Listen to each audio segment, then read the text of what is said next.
Cold water and bite-sized white noodles slide smoothly down a long, open flue made of bamboo.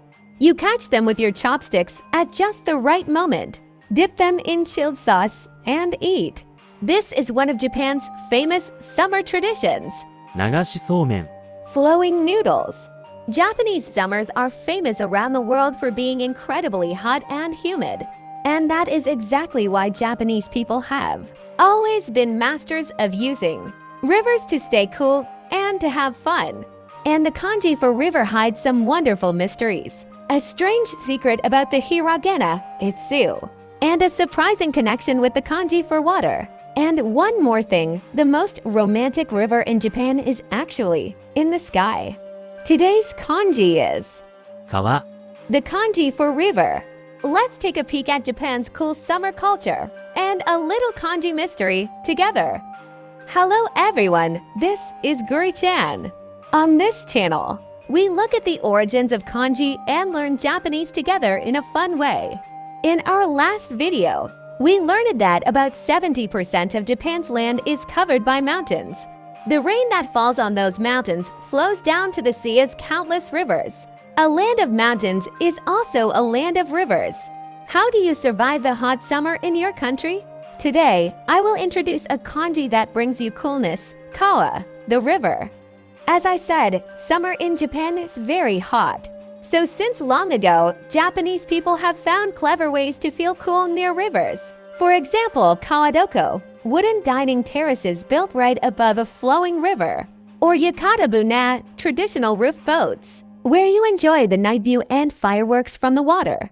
And of course, the food. Japan has many cold dishes for summer, but the star of them all is somen.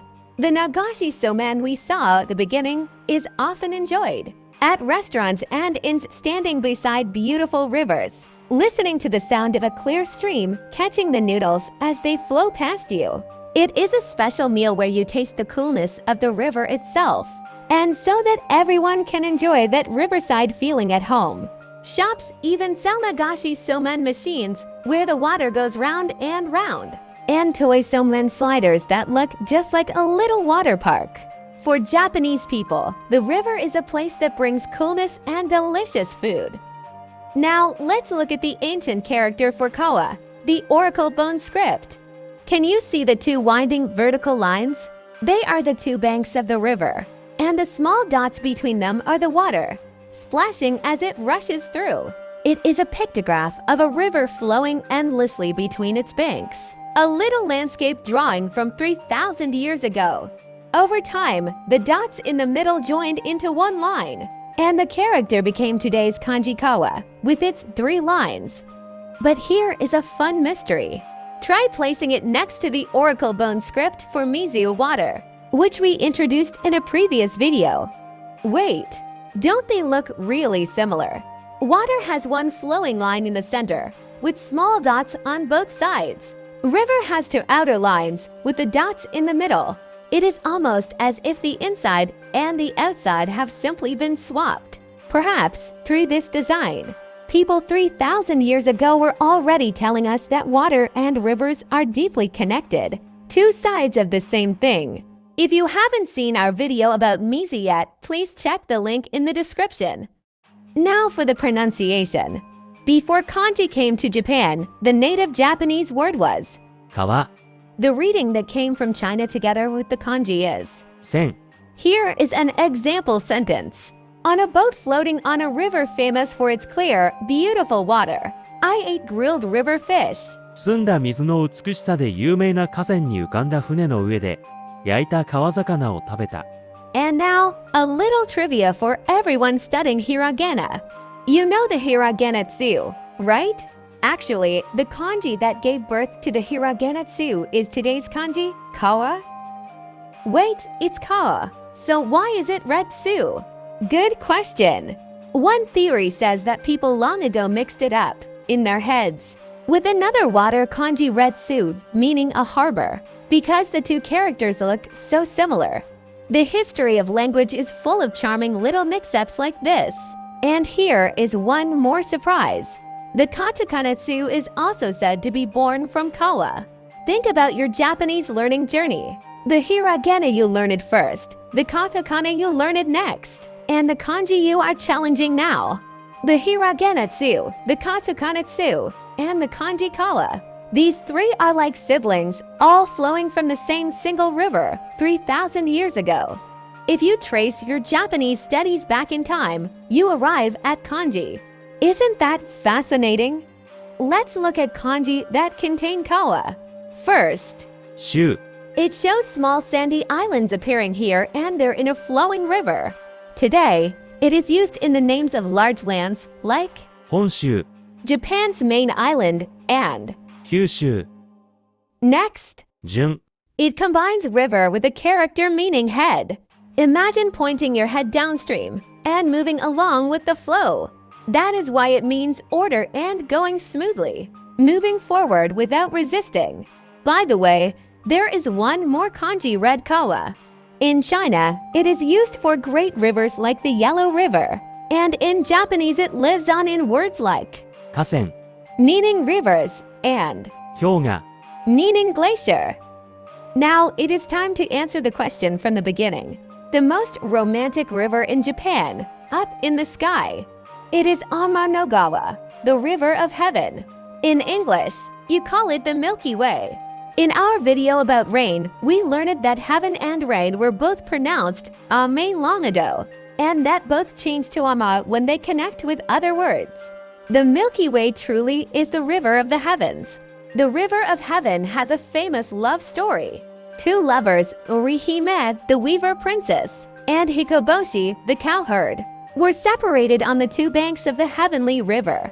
They are allowed to meet only one night a year, the night of July the 7th. This is the story of Tanabata, the Star Festival. On July the 7th, people in Japan write wishes on narrow strips of paper called tanzaku and hang them on bamboo branches. And Tanabata is not only in July. Some towns celebrate it in August, following the old Japanese calendar. The most famous one is the Sendai Tanabata Festival, held in early August. Thousands of giant, colorful streamers sway above the shopping streets, like a Milky Way you can walk through. It is the greatest Tanabata festival in all of Japan. If you travel to Japan in summer, please go and see it. Finally, let me share one surprising secret. Do you remember the Nagashi summon from the beginning of this video? Actually, the traditional food of Tanabata is summon. For more than 1,000 years, people in Japan have eaten summon on July the 7th. It is said that the long, thin noodles represent the threads woven by Orihime, or the flowing river of heaven itself. That is why July the 7th is also known as Summon Day in Japan.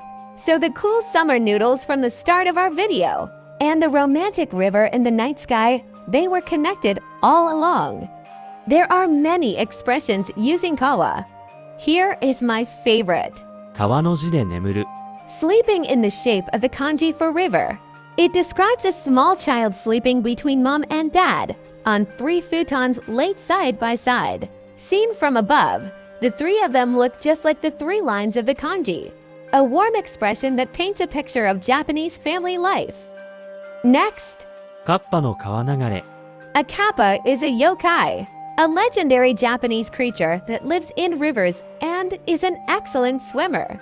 But even the kappa sometimes gets swept away by the river. It means even masters fail sometimes. So if you make a mistake while studying kanji, don't worry. Even the kappa gets carried away. Let's check the stroke order of kawa. Only 3 strokes. Stroke 1, the left line, draw it downward, and sweep a little to the left at the end. Stroke 2, the middle line short and straight down. Stroke 3, the right line, the longest, straight down. Here is a tip for beautiful writing. Make the middle line a little shorter and the right line the longest. Your kawa will look perfectly balanced. Play the video slowly and practice along with the stroke order. Today we learned the kanji kawa, the shape of flowing water, and changed for 3,000 years. The culture of staying cool through Japan's hot and humid summer. And the river in the night sky, where 2 lovers meet once a year. So much of the Japanese summer. packed into just 3 strokes. Does your country have special foods for staying cool in summer, or fun ways to enjoy the river?